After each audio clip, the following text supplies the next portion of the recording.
Welcome to PLZ Soccer. I'm delighted to say I'm joined by Motherwell fan Peter Elder. Peter, what do you make of that result last night against HJK Helsinki? Well, good morning, Peter. Thanks for having me on this morning. Delighted to be on after a positive result. There's always a bit of nerves when you agree to do something and you think, what if we get absolutely tanked? You know what I mean? So there'll be no Hearts fans glad to get a phone call off you last night. Good result. Might as well start as I mean to continue. Yeah, good result. I think there's always a tinge of disappointment when you score first and it ends in a draw. But I think over the 90 minutes, if I'm being honest and fair, a draw was probably about right because they had quite a few chances, particularly in the first half. Kudos to our new goalkeeper, Alex Paulson. I thought he was tremendous. We were under a wee bit of pressure. He made some good saves. Second half, we came out and, we were all guns blazing. Probably should have taken the lead before we did. Pookies took his goal very well, in fairness to him. Could we have maybe prevented him turning and getting the shot in? Yes, but, sometimes you have to hold your hands up and say, the forward's done a good job and scored a well-taken goal. But a draw back to Fir Park next Thursday night, I think most Motherwell fans would have taken that before the game. I was a wee bit worried about how this transition was going to happen because last year Jens Bertholasco restored my faith in football, to be perfectly honest with you, because going to watch Motherwell was an absolute joy. So that transition to Alfred Johansson was always going to be, how is he going to manage that? What do you think about the transition, the manager, and the way the team's playing? Yeah, it was almost an impossible job for anyone to follow on from Jens and the team. And bear in mind, Alfred's come in and, our goalkeeper Callum Ward has gone. Stephen Welsh, who was magnificent on loan from Celtic, he's obviously away. At the moment, Paul McGinn and Stephen O'Donnell are injured. Callum Slatter is left to join Sheffield Wednesday. Elijah Just away to Swansea. So we've lost like this almost the spine of the team as well. And Elliot Watt, of course, who was probably the beating heart of the team last year. He's playing in Turkey for a team I won't even try to pronounce.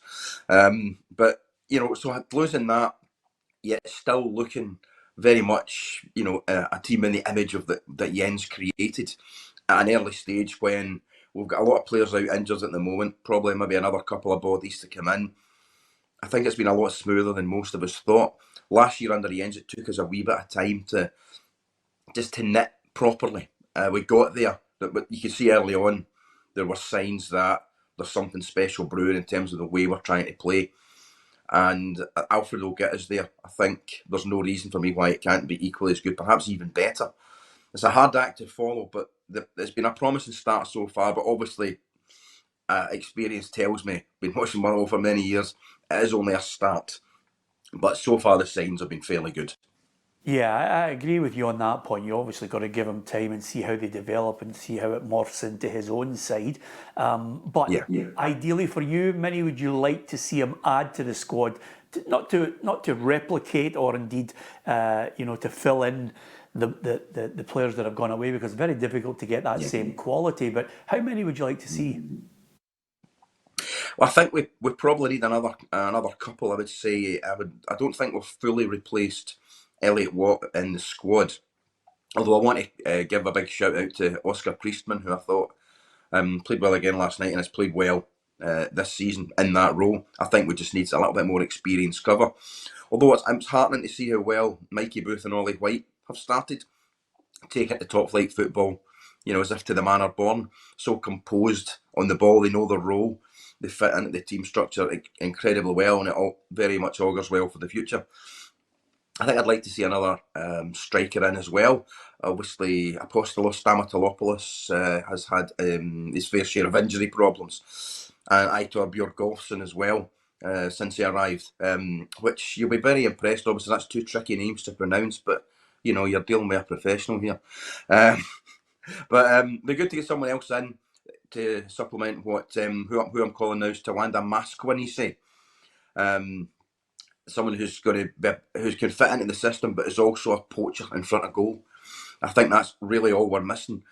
Our defence is looking good. Midfield works hard and we're creative. Danger out in the flanks, both sides.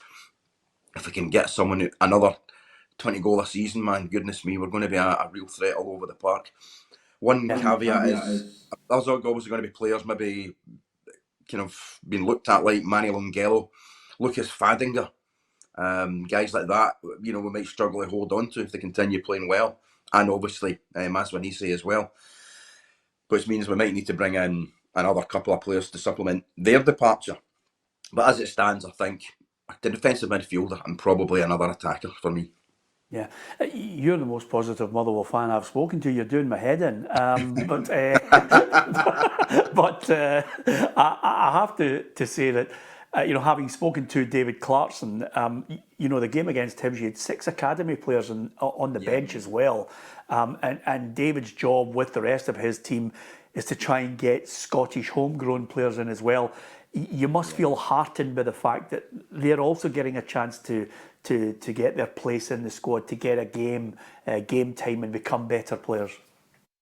Absolutely, and obviously Clarkey was one of the success stories from the Motherwell Academy in years gone by. He knows what it takes personally, in terms of what's required as a young guy, in terms of work rate, attitude, determination, listening to your coaches, doing the right things, and then getting into the team and taking your chances. So he's a guy worth listening to. He's a guy I have a lot of time for.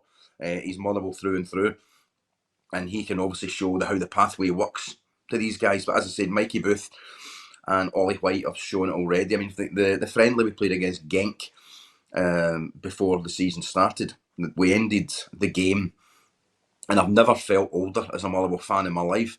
You go through stages watching your team. The first time you feel old is when you watch a game and you see, goodness, I remember that guy's dad playing. Second stage is, I'm old enough to be your dad watching the games. That game against Genk, I was thinking, I'm old enough to be some of these players' granddads. It's like laddies at 16 making their debut, and you're like, oh, goodness me, how old do I feel now? But it's great to see so many guys playing, but not just playing, but looking comfortable in that system. You think as a young player coming into a system where you're encouraged to get on the ball, even in tight defensive areas, play it out. As a young guy, you'd be nervous, not just clear your lines. But no, these guys are following Alfred's instructions, carrying on what Jens was teaching last year. And there's other prospects as well. Young defender Aaron Thompson, he's played a lot of Scotland under 18 internationals, who looks a really composed defender and could step up if required. There's a few other ones. The Ewan Hunter has scored a goal against Genk, a beautifully taken goal in a 4-3 Classic friendly, who looks a pacey wee attacking player. So they're in good hands with Clarkey. He'll do a good job, and as I say, from his experience, he can show, to them what is possible if they just do the right things. Do you think, the way Motherwell is run, I mean, in the background, there's so many great people working behind the scenes at Motherwell, Suzanne in the commercial department, everybody working hard to try and make sure that there's revenue coming in. Obviously, you've got a great scouting network, which is delivering these players year in, year out. Finding good managers is no mean feat as well. But the one thing that's really heartening is the fact that the Motherwell fans have responded big time. They are buying their season tickets. They are coming to the games in great numbers because they know they're going to be, they're not going to win every week, but they're going to be entertained, and they like the ethos and the way the football is played. Do you think that's something that, as a blueprint, some of the clubs in the Scottish Premiership should try and take a leaf out of Motherwell's book? Part of me says yes, part of me says no, because I obviously want to stay ahead of these teams. But in terms of the Scottish game, then yes, absolutely. The more teams that are playing, I suppose without sounding kind of arrogant about it, but playing the football the right way, playing good football, the product's better, which means more media, sponsors, TV, etc. want to be involved in it. More people want to go and watch it. Last season, we seen a 41% increase in attendances. Now, that's not an accident. These people were there wanting to go and watch the team. But under previous stewardships, the football was eye-bleeding dross, to be brutally honest. Yeah, we got some results at times, but there's no long-term plan playing that way. Some of the games last season where we drew or lost, and you were maybe disappointed at the outcome, you can still see, yeah, we know what we're trying to do. We're still playing good stuff. We're still good to watch. It'll come good. And I think what we're doing, you mentioned a lot of people behind the scenes, yeah. I know probably most of them. I want to give a shout out as well to the board, particularly the chairman, Kirk McMillan, who he's come in and overseen this. He's a Motherwell boy He knows what the fans want to see. And Nick Dawes and recruitment, the plans there for using certain analytics to bring in certain types of player and look for certain types of coaches who fit the ethos at the moment of what we want to do. Everything just seems to be working, in the relationship between the club, the team, and the fans. There's such a great connectivity at the moment. The club are right to tap into it. I'm expecting next week against Helsinki a crowd maybe 8,500, 9,000. Which would be absolutely fantastic. I think the atmosphere will be raucous. The Finns will probably bring a good support as well, which will add to the atmosphere. Everything just seems to be going really well at the moment, which does bring its own kind of jealousy from supporters of other teams. You're always going to get that. You're up there to be shot at if you're getting plaudits. It was the same with Jens last year. Teams loved it when we failed, particularly the cup semi-final against St Mirren, where we got well beaten. We got a bit of stick about that. Some of it from St Mirren themselves, but fair play, they earned the right. But everything's going really well at the moment. And as I say, even when the results haven't been absolutely perfect, what we wanted, you can still see there's progress we made. There's still see there's a plan, and that's the best thing. 2 quick points before we finish, Peter. You mentioned HJK Helsinki coming to Fir Park. What's your view? Do you think this is, obviously there are tougher teams lying in wait in the next stage, but do you feel confident that you can get past them? Yeah, I think there's confidence, but we have to bear in mind they looked a very sharp unit last night as well. They're further into their season. Have been 19, 20 games into their season, so they're probably a little bit ahead of us in terms of match sharpness. And they showed enough last night that we know they'll cause us problems if we are not quite on it, particularly in defence. In transition, they were pretty good. They've got a bit of pace, and their set pieces were causing us a few issues as well. So we need to be switched on from the off. But I think with the home support behind us, back at Fir Park, I would certainly make us favourites. But I wouldn't say it's a foregone conclusion. But I'm confident enough that I think we'll have enough about us to do the job. Yeah, and the other thing I'm going to just say to you right now, I'm not even going to take a wild guess at your age, but if you ever use that word transition again, I'm going to come round there and leather you.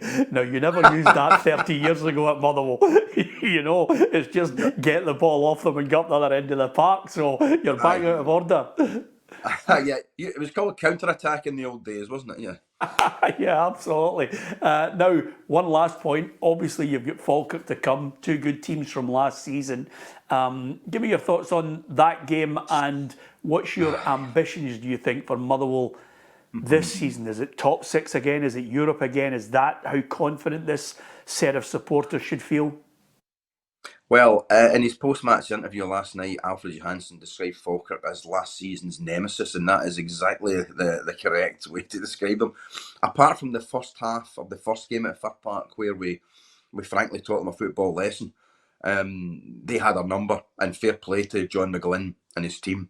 They deserved the results against us last year. We've got no complaints, which makes Sunday approach it with a bit of trepidation, but I think for me it's more a determination to right a few wrongs and get one over on them. They didn't look particularly great last week against St Mirren. I think if St Mirren had their shooting boots on, that could have been a 3 or 4-0. If St Mirren had a striker, Falkirk were in real bother last week. But that just makes them more determined to get their season up and running. Obviously, we will be travelling back from Helsinki.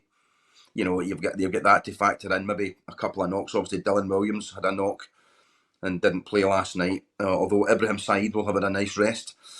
I think we'll look to hopefully get one over on them. They didn't look too good. If any kind of win on Sunday would be good. In terms of the season ahead, I think it's going to be difficult to replicate how good we were. If we can get top 6 and into Europe, great. I'd love to see us have an even better run in the cup. It's been so long. It's at the end of this year, Peter. It'll be 35 years since Motherwell won the cup. 35 years. That's too long. There's been so many other teams you would describe as provincial clubs, wee clubs. Like St Mirren last year. St Johnstone, Kilmarnock, Falkirk, Inverness, Cally, Thistle, Ross County have all won major trophies in that time. There might well have been others that I've forgotten. it's a long overdue that there's been some silverware at Fir Park. So if I could have anything else, if you offered me 7th place, missing out in the top 6, but we won one of the cups, I am biting my arm off in a heartbeat for that. I always say to Motherwell fans, 1991, where did we finish in the league that year? They can't remember. Do you know why they can't? Because it doesn't really matter, because we won the Scottish Cup. And that's the thing people remember for years to come. So I'd absolutely, without sounding like the late great Kevin Keegan, love it if we could get a wee bit of trophy success to Fir Park this season. Yeah, absolutely. You mentioned 35 years, and my great friend Tam Cowan has managed to mention every week for 35 years that Motherwell won the cup in 1991. But more to the point, Peter, it's been an absolute joy speaking to you. Fingers crossed there's silverware, fingers crossed there's more joy. I certainly hope going to Fir Park there's more entertaining football I can watch from that press box, because it's been fantastic. Signs are good. Fingers crossed for the win over HJK Helsinki and a good season ahead. Peter, I am undoubtedly going to speak to you again on PLZ on the Fan Zone. Thank you for joining us. My pleasure. Thanks very much for having me.